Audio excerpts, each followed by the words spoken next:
देखो भाई, हम लोग हैं अभी मालदीव में।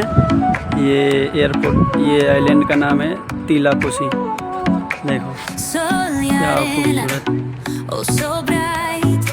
ये देखो।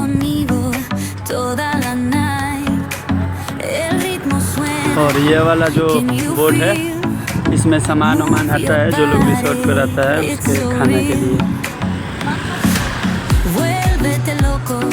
हम लोग भी आए हैं सामान लेने।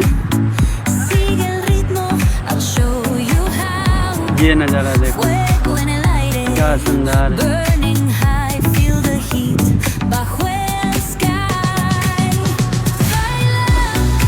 हमारा वीडियो को लाइक और शेयर कीजिए भाई आप लोग, और कमेंट कीजिए। आप लोग को जो भी पूछना हो, ना लाइक करते हैं ना कमेंट करते हैं, सिर्फ देखकर ऊपर कर देते हैं।